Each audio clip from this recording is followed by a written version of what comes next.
Welcome to the Explainer. Today, we're going to do something a little different.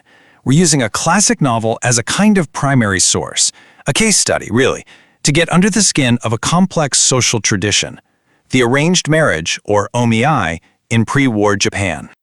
So the story kicks off not with some big, dramatic event, but in this really intimate moment between two sisters getting ready.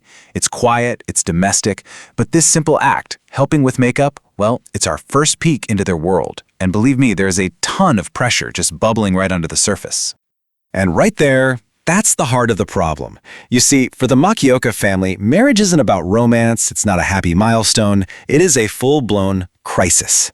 The whole issue revolves around the third sister, 30-year-old Yukiko. She's not married, and in their world, that's a huge problem. The family is starting to get really desperate. Okay, so things are tense, but then a little glimmer of hope appears. A new match is on the table, proposed by Itani, who's the family's beautician but also moonlights as a matchmaker. And this isn't just some casual idea, it's a formal proposal that could literally change everything for them. Now this is where it gets really interesting. The process doesn't start with a conversation or a date, no. It starts with a dossier. Mr. Sagoshi isn't a person yet. He's a collection of vital statistics. His age, his job, his income, his property. This isn't romance, it's basically a business proposal, and these are the terms. And just listen to how the sisters immediately break this down. They're not asking, is he nice or does he have a good sense of humor? Nope.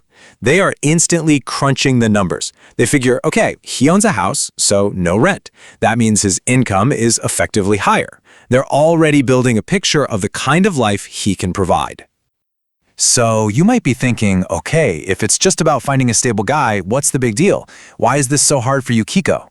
Well, the answer has nothing to do with the present. It's all about the past and the heavy, heavy weight of the Makioka family name. And this slide just lays it all out, doesn't it? You've got the then versus the now. Back in the day, the Makiokas were a huge deal in Osaka. Wealthy, respected, the whole shebang. But that was then. Today, the fortune's declined, the business is gone, they're stuck trying to live up to a reputation they can no longer afford. So the matchmaker, Itani, she just comes right out and says it. She gives them a serious dose of reality.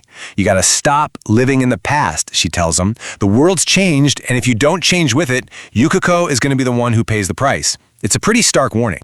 But it's not just about the family's faded glory. That's just one layer of the problem.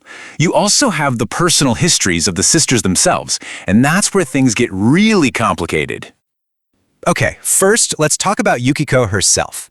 It's easy to see her as just a passive pawn in this game, but she's not. She has her own mind, her own standards. We find out she's turned down perfectly good offers before, including a rich banker who she just decided wasn't intelligent enough for her. So yeah, her own quiet stubbornness is a huge part of the story. And then there's this mess. This timeline shows you how one little thing just spiraled into a total disaster for the family's reputation.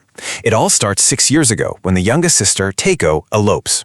Then a local paper reports it but messes up and prints Yukiko's name by mistake. In trying to fix it, the family issues a correction, which only ends up confirming the scandal for everyone to see. The damage was done, and poor Yukiko's reputation got dragged through the mud.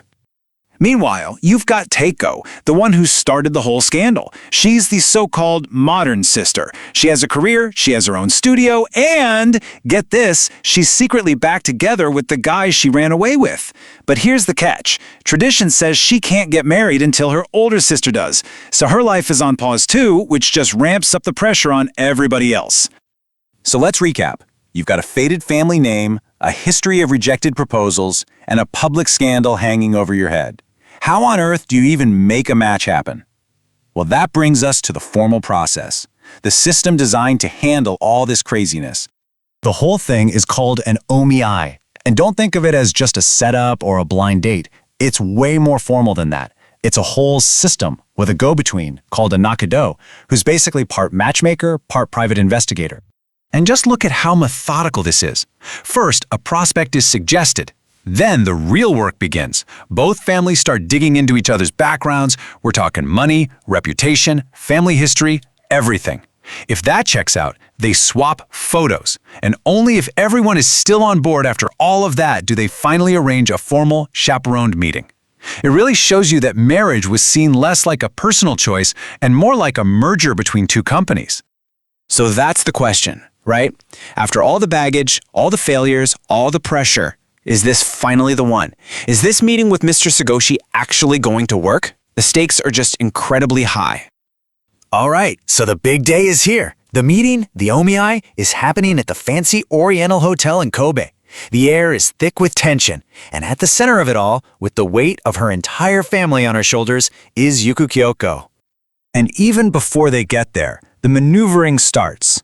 The matchmaker literally pulls the other sister, Sachiko, aside and tells her, please dress as plainly as you possibly can.